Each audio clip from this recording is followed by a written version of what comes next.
Hello everyone, good morning. आज आपका first unit start करते हैं। Today is your first lecture, unit 1, जिसका नाम है हमारे पास vector background and electric field. Vector background and electric field. So सबसे पहले हम बताएंगे इलेक्ट्रिक फील्ड क्या होती है। इलेक्ट्रिक फील्ड एक स्पेस है अराउंड द चार्ज जिसमें इन्फ्लुएंस फेल्ट करी जा सकती है, उसे हम क्या बोल रहे हैं? Electric field. The space around the charge in which influence can be felt. Next is field. Field क्या है? ये तो इलेक्ट्रिक फील्ड थी। फील्ड क्या है? इट इज़ अ रीजन जिसमें हमें physical quantities different values different points पे देगी। ठीक है, it is a region in which a physical quantities take different values at different points. ये हमारे पास दो टाइप की होती है। फील्ड हमारे पास दो टाइप की होती है। Scalar field and vector field. ठीक है, सो स्केलर फील्ड क्या होती है? स्केलर फील्ड वो फील्ड असाइन करी जाती है, वो फिजिकल क्वांटिटी जो असाइन करी गई है हर पॉइंट पे in the field is scalar. Her point पे जब स्केलर फील्ड असाइन करी जाए तो उसे हम स्केलर फील्ड बोलते हैं। For example, phi is equal to phi of r vector, let it be a scalar field. Then sorry, we have a vector field. Vector field, if the physical quantity assigned to every point in a field is vector, तो उसे हम क्या बोलेंगे? Vector field. अगर हर point पे vector assign करा जा रहा है फिजिकल क्वांटिटी को तो वेक्टर फील्ड। अगर हर पॉइंट पे स्केलर असाइन करा जा रहा है तो उसे हम बोलेंगे scalar field. Then we have a delta operator. Del operator ये पढ़ते हैं हम, इसके ऊपर न्यूमेरिकल्स आ सकते हैं आपको। A vector differential operator is known as del operator. Vector differential operator को हम del operator कहते हैं। It is denoted by this delta. ठीक है, ट्राइंगल से लेटा हुआ triangle. It is given by delta is equal to curly by curly r vector. r vector क्या है? Position vector. तो पोजीशन कैसे लिखते हैं?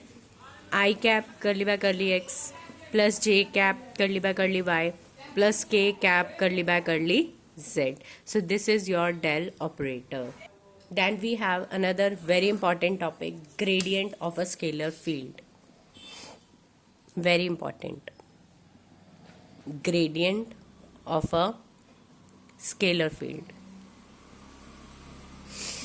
Gradient of a scalar field में क्या करना है हमने? मैं पहले डायग्राम बना देती हूँ। x axis, y axis, z axis, this is the origin. ये हमारे पास एक पॉइंट है A, ये हमारे पास एक वेक्टर पॉइंट है B, let it be phi plus d phi. ये R वेक्टर है तो ये R plus d r vector हो जाएगा। इन दोनों के बीच की जो डिस्प्लेसमेंट है वो ये है। ठीक है, x इसके कोऑर्डिनेट्स हैं x y z, तो इसके कोऑर्डिनेट्स हो जाएंगे x plus d x, y plus d y, z plus d z. ठीक है, तो gradient of a scalar field is defined as the maximum value of the scalar field is gradient of a scalar field is defined as the maximum value of the spatial rate of change of scalar field function at that point. Spatial rate of change of scalar field function. तो mathematically हमने मान लिया कि phi हमारे पास scalar field है जिसका function position function r vector है। ठीक है, क्योंकि पोजीशन वेक्टर को हम आर वेक्टर से डिनोट करते हैं। Let there be a point A vector in this field जिसका पोजीशन वेक्टर है आर वेक्टर, और आर वेक्टर किससे दिया जाएगा? X i cap plus y j cap plus z k cap से। Let phi be the field at the point A. B another point है in the field having the position vector r vector plus dr vector, जहाँ dr vector किससे दिया जाएगा? dx i cap plus dy j cap plus dz k cap. Now phi changes to phi plus d phi for the displacement dr vector. By Taylor's theorem, d phi is equal to curly phi by curly x dx plus curly phi by curly phi y dy plus curly phi by curly z dz। Taylor's theorem के according हमारे पास ये है।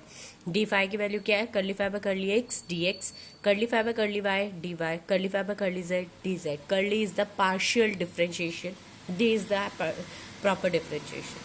ठीक है, तो क्या मैं इसको ऐसे लिख सकती हूँ, i cap curly phi by curly x plus j cap curly phi by curly y plus k cap curly phi by curly z into i cap d x plus j cap d y plus k cap d z लिख सकते हैं हम। क्यों लिख सकते हैं? क्यों? क्योंकि I dot I 1, J dot J 1, के डॉट के 1। ठीक है, तो दोनों इक्वल ही हैं। और नेक्स्ट स्टेप में बताओ मैंने क्या किया, i cap curly by curly x plus j cap curly by curly y plus k cap curly by curly z, बाहर लगाया phi i cap d x plus j cap d y plus k cap d z. बोलो क्या किया, phi को बाहर लिख दिया। जब हमने फाई को बाहर लिख दिया, सो व्हाट इज दिस, अभी मैंने बताया आपको this is a del operator.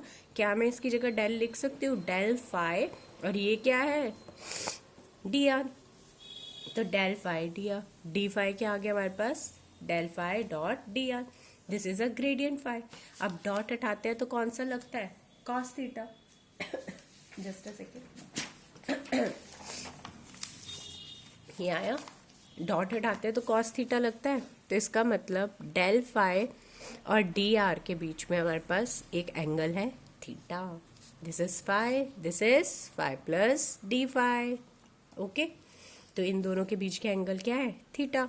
तो डेल फाई को डी फाई को हम लिख सकते हैं del phi dot d r था, डी आर कॉस थीटा, या +2 में पढ़ के आए, डॉट हटाएंगे तो cos theta, where theta is the angle between del phi and d are.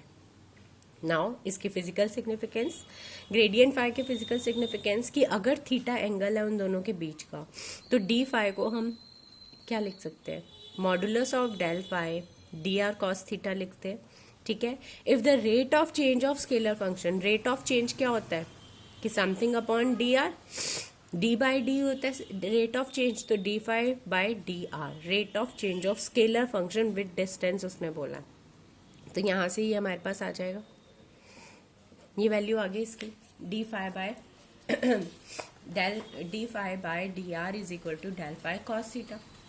अब हम इसमें दो केसेस पढ़ेंगे। केस 1, अगर मूव कर रहे हैं अलोंग डेल फाई, अगर इसी के डायरेक्शन में मूव कर रहे हैं तो क्या होगा, एंगल क्या होगा दोनों के बीच में, 0। ठीक है, थीटा 0 मतलब कॉस थीटा क्या है, कॉस थीटा मैक्सिमम, कॉस 0 1 आ गया which is a maximum value. ठीक है, तो d phi by d r हमारे पास क्या आ जाएगी, del phi sorry maximum. Okay, फिर आता है केस 2।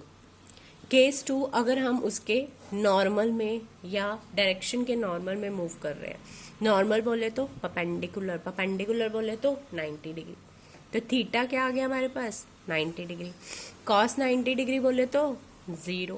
ठीक है, तो कॉस 0, ये 0 हो गया, खत्म हो गया, तो d phi by d r क्या आ गया हमारे पास, 0। और जब किसी की डिफरेंशिएशन 0 हो तो वो क्वांटिटी क्या होती है, कांस्टेंट, तो therefore this implies del phi is always perpendicular to the level surface. Okay, this is your first topic, gradient of a scalar field. This is very important topic. तो I hope आपको ये समझ आया हो, अगर नहीं समझ आया है आप मुझसे दोबारा पूछ सकते हैं, but still try your best कि आप इसको डेरिवेशन को करके देख लो, बिकॉज ये पेपर में आ जाता है। Okay, thank you.